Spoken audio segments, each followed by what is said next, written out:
friends, வணக்கம். Welcome to your recipes diary. நம்ம இன்னைக்கு ஹோட்டல் ஸ்டைல் வேர்க்கடலை சட்னி எப்படி செய்யறதுன்னு பார்க்க போறோம். வாங்க இப்போ வீடியோக்குள்ள போய் பார்க்கலாம். முதல்ல ஸ்டவ்ல ஒரு பேன் வச்சு ஹீட் பண்ணிக்கலாம். 1 டேபிள் ஸ்பூன் எண்ணெய் சேர்த்துக்கலாம். எண்ணெய் சூடானதும் ஒரு மீடியம் சைஸ் வெங்காயம் கட் பண்ணிட்டு சேர்த்துக்கலாம். வெங்காயம் லேசாக வதக்கிக்கலாம். இப்போ இதில் 1 இன்ச் இஞ்சி 6-7 பல் பூண்டு சேர்த்து நல்லா வதக்கிக்கலாம். இப்போ இதில் ஒரு சின்ன சைஸ் தக்காளி கட் பண்ணிட்டு சேர்த்துக்கலாம். தக்காளி லேசாக வதங்கினதும் 5 வரமிளகாய் சேர்த்துக்கோங்க. 1 டீஸ்பூன் சீரகம் சேர்த்து நல்லா வதக்கிக்கலாம். இப்போ இதை நல்லா வதங்கினதுக்கு அப்புறமா இப்போ ஸ்டவ் ஆஃப் பண்ணிவிட்டு இதை அப்படியே ஆற வச்சுக்கலாம். இப்போ ஒரு மிக்சி ஜார் எடுத்துக்கலாம். 100 கிராம் வறுத்த வேர்க்கடலை, 25 கிராம் பொட்டுக்கடலை சேர்த்துக்கோங்க. உங்களுக்கு பொட்டுக்கடலை வேணான்னா இக்னோர் பண்ணிடலாம்.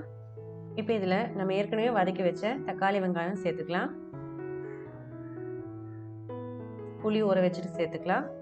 1/4 கப் தண்ணி சேர்த்துக்கோங்க. உங்கள் டேஸ்ட்டுக்கு ஏற்ற மாதிரி கல்லுப்பு சேர்த்துக்கோங்க. இப்போ இதை நல்லா நைஸாக அரைச்சி எடுத்துக்கலாம். நம்ம இப்போ சட்னி அரைச்சி எடுத்தாச்சு. அடுத்ததாக தாளிப்பு எப்படி செய்யறதுன்னு பார்க்கலாம். அதுக்கு ஸ்டவ்வில் ஒரு தாளிப்பு கரண்டி வச்சு ஹீட் பண்ணிக்கோங்க. 2 டீஸ்பூன் எண்ணெய் சேர்த்துக்கோங்க. 1 டீஸ்பூன் கடலைப்பருப்பு, 1 டீஸ்பூன் கடுகு, 1 வரமிளகாய் உடைச்சிட்டு சேர்த்துக்கலாம். இப்போ இதை நல்லா கலந்து விட்டுக்கலாம். கடைசியாக 2 கொத்து கருவேப்பிலை சேர்த்து ஸ்டவ் ஆஃப் பண்ணிடலாம்.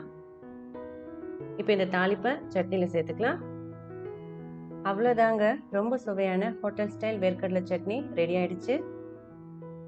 நீங்களும் இந்த சட்னி ரெசிபி வீட்டில் செஞ்சு பார்த்தீங்கன்னா எப்படி வந்துச்சுன்றதை கண்டிப்பாக கமெண்ட்டில் மென்ஷன் பண்ணுங்கள். இந்த வீடியோ உங்களுக்கு பிடிச்சிருந்தா லைக் பண்ணுங்கள். மறக்காமல் உங்கள் ஃப்ரெண்ட்ஸ் அண்ட் ஃபேமிலி மெம்பர்ஸ்க்கு ஷேர் பண்ணுங்கள். இதே மாதிரி நான் போடுற ரெசிபிஸோட லேட்டஸ்ட் அப்டேட்ஸ்க்கு யுவர் ரெசிபீஸ் டைரி சேனலை சப்ஸ்கிரைப் பண்ணி கூடவே பெல் ஐக்கானையும் ப்ரெஸ் பண்ணி ஆல் ஆப்ஷன் செலக்ட் பண்ணிக்கோங்க. மீண்டும் வேற ஒரு சுவையான ரெசிபி வீடியோவில் நான் உங்களை சந்திக்கிறேன். Thank you, bye bye.